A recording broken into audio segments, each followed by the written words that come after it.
Greetings and welcome to the Bondi Scrapper channel. Today's little pull apart video is what I would call a space heater. It's electric, so we're at least going to get the cord out of it. It's lots of steel at 23 cents a kilo, or whatever we're getting at the moment. Lots and lots of screws to undo. There's a wall mount panel there to take off. There's some wonky looking legs and casters that I think are all plastic. And I really don't know what's inside it, so you know, there might be 40 cents worth here, there might be a couple of bucks, I'm just not sure. I don't think there's going to be a lot of copper. It's the end of winter down here in the southern hemisphere. In fact, it's the third week of October, I think. And so as a result, you get a lot of people throwing out heaters because they've got nowhere to store them, because that's the type of throwaway society we've got these days. Anyway, I'm going to remove a few screws.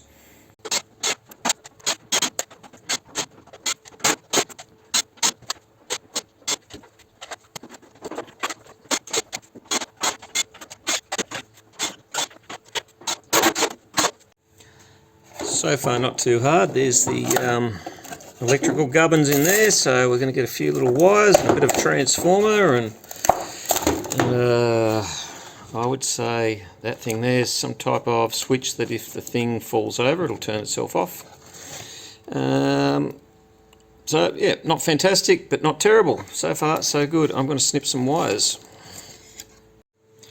So this is interesting, the black device in amongst all the electronics that I said was a tip over device. I was correct on that one, and the way it works is this down here is just a basic little switch or relay, and this big steel ball here in the housing moves around, and when it falls over it tips over like that and moves that little switch there and turns the whole kit and caboodle off. So yeah, so we don't all catch on fire, so the carpet in your rental doesn't singe, and I quite like that. It's got some weight to it, that little ball, or that big ball bearing. I mean, it's as big as my fingernail, so yeah, I like it.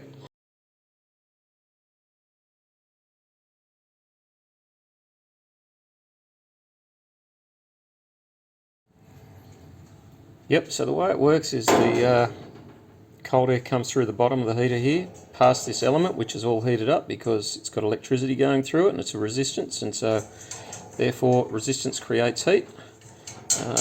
I'd say this is aluminium, so that's not a bad score at the moment, aluminium prices being what they are. And yeah, it just kind of heats the air up in here and heats the body of the heater up. Very nice, very cosy, but expensive, because electricity in Australia these days is kind of expensive at about 44 cents Aussie a kilowatt hour. That's like 22p, and kind of add 50% to that for US dollars. So what, 60, no, take 30% off. God, I can't do math, can I? Let's call it about 30 cents US. That's a good idea. But yeah, what do we got left? We've got a few little cords and this thing. So the element is a lovely big chunk of aluminium, but if I get out my trusty magnet here, it's just got a little bit of magnetism right at the end here. So you could put that in as irony aluminium, but you'd be doing yourself a disservice, I think, because there is about a kilo of aluminium there. So there's about, in current rates, what was I getting the other day, $1.50 or something like that. Irony aluminium is going to bring it down to about 50 cents worth, and there's barely any. So I'm going to get the hacksaw into that, and I'm going to make a V cut because it feels like it comes in just beyond there. And I'm going to cut those ends off, and hopefully that'll get rid of the irony bit.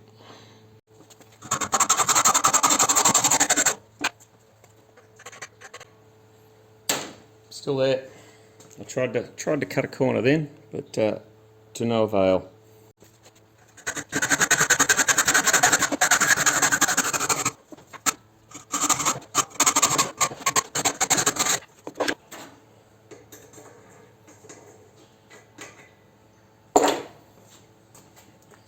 Perfect. Do it on the other side too.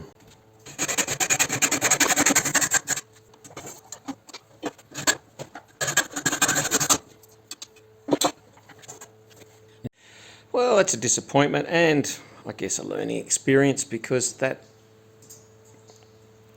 rod that you can see there and there, which are the heating elements, I suppose you'd call them, that run through this silica-like substance, which then transfers heat out to the aluminium, because aluminium's a great conductor of heat.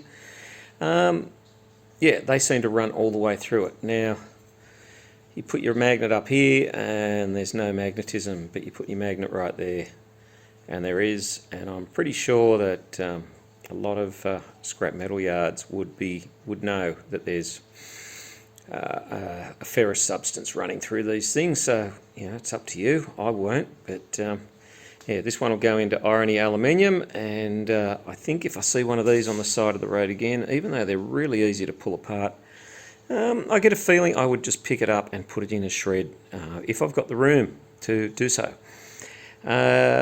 So what do we got? This thing weighs about 1 kilo, I guess, so there's like 50 cents there. There's a couple of kilos of steel there, so there's another 50 cents there. We're up for $1. There's our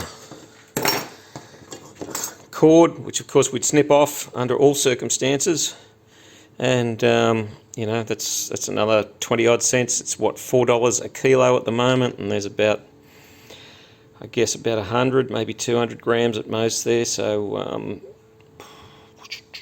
yep, about 20 to 40 cents. And we've got a little bit of other low-grade insulated copper wire and a transformer. Transformer's worth about 20 cents. Look, yeah, we've got a couple of bucks there. Couple of bucks. Which is better than no bucks, I reckon, but depends on how you value your time and your energy and all that. But hey, today we had a learning experience, and that's always good. Anyway, thanks for watching. I hope you enjoyed it. Hit that like button if you feel like it. What I'd really like is if you could subscribe. I think when I looked this morning, I was up to about 175, which I'm pretty happy with, but I'd really like to hit 200, and considering this channel's now been going for almost 2 years, 18 months I think, you know, 175 subscribers, oh, that could make you downhearted if you're a, you know, backward looking person. But I enjoy making these videos. They're a bit of fun, and I enjoy making a bit of money, and I enjoy keeping things out of landfill. Anyway, thanks for watching. See you in the next video, and yeah, bye.